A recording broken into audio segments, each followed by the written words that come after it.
En libérant les criminels. The Liberals are setting criminals free. They're wasting money. They are targeting sports shooters and recreational shooters who abide by the law. The Liberals have increased firearm-related crime by 30%. That we already knew. Yet the Minister of Public Safety accidentally revealed the truth and was recorded doing so. He said that confiscating the firearms of law-abiding firearm owners was a waste of money. Does the Prime Minister agree with his minister? Merci pour la question. Thank you for the question. Mr. Speaker, on Sunday I had a conversation with an individual that I've known for many years who recorded it without my knowledge and had it leaked to a gun lobbyist. In that conversation, Mr. Speaker, the subject of the assault-style firearms buyback compensation program was discussed. In trying to address this issue, Mr. Speaker, the individual's frustration, my comments were misguided. Having said that, Mr. Speaker, it's important to have the program in place. This is what Canadians are looking for. And I do want to note that the Leader of the Opposition has voted against every single gun measure. The Honourable Leader of the Opposition.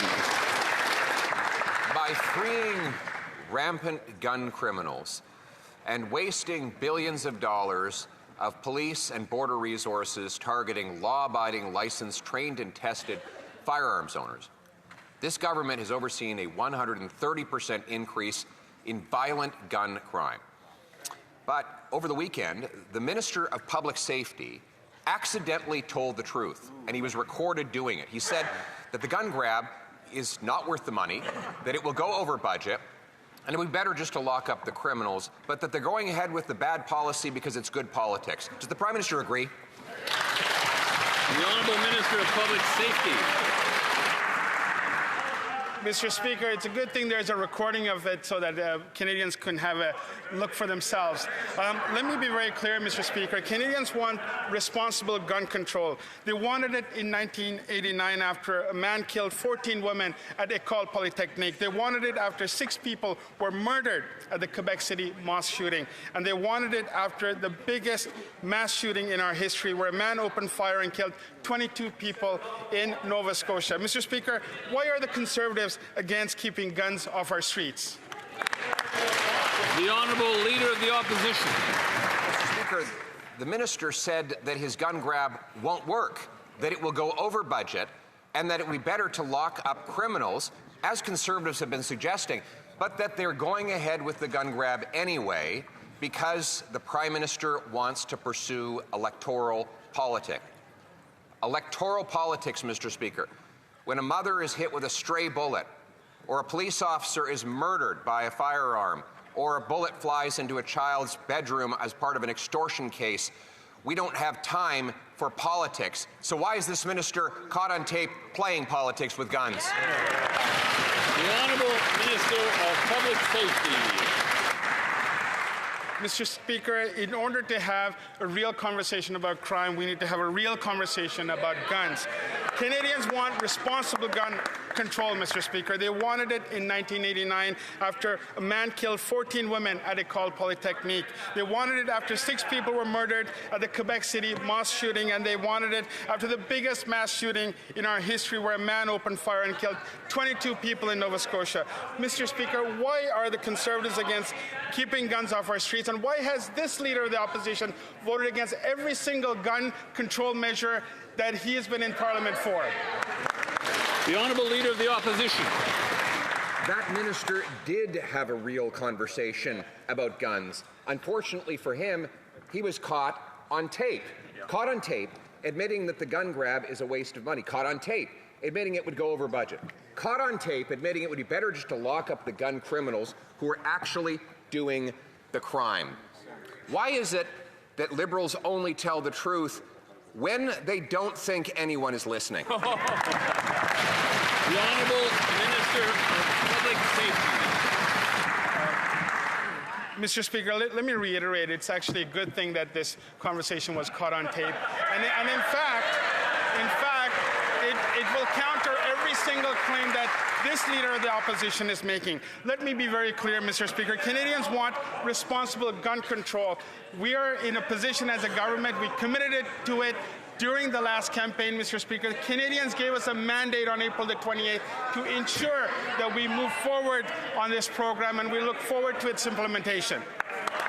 The Honourable Leader of the Opposition. Speaker, while this government blocks criminal justice reforms that would lock up gun criminals, they want to go ahead and take nearly $1 billion away from border security and police officers to go after licensed, law-abiding, trained and tested hunters and sport shooters, a project that the OPP refuses to enforce. Numerous provincial governments have said they will not go ahead with. They've even had to ask Canada Post to go and collect these firearms.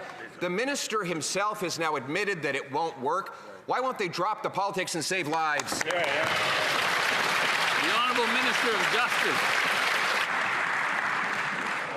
Mr. Speaker, if the member is concerned about advancing legislation that's actually going to keep Canadians safe, he would work across the aisle with us as we seek to table legislation during this legislative sitting to ensure that violent repeat offenders are kept behind bars, to make sure the most serious offenders are actually facing stiffer penalties. But, Mr. Speaker, it is hard to accept criticism when it comes to keeping our community safe from gun violence from a member who, for more than 2 decades, has voted against the very specific measures that are designed to take guns off our streets, and he has voted repeatedly on the measures that will weaken our border to prevent the inflow of guns in the first place. The Honourable Leader of the Opposition. I and we have voted against policies that have given Canada a 130% increase in gun violence. And speaking of getting things through Parliament, he says seek to introduce. This government has been in place for 10 years. They have softened penalties for repeat offenders. That minister took the summer off and still has not introduced any criminal justice reforms to stop guns. We put forward a 3 strikes you're out law that would lock up the repeat violent offenders. Instead, they're spending $700 million of police resources going after licensed law-abiding people. Why? The Honourable Minister of Justice. Mr. Speaker, I have news for my friend on the other side of the House of Commons. If he believes that I haven't moved forward with legislative efforts this sitting when it comes to criminal justice reform, I would have invited him to have shown up for work on Friday last week where we did that very thing. Mr. Speaker, he should look forward this fall sitting to seeing 2 additional pieces of criminal legislative reform.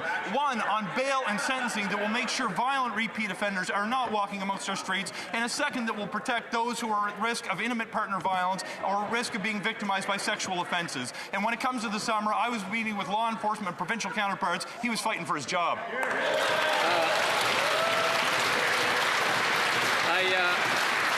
As the member knows, we cannot suggest that somebody was present or not in the House. I'm assuming he meant it in a very vague way, that it had something to do with, I don't know, something else. But I'll just give that warning to the member. L'honorable député de Saint-Jean.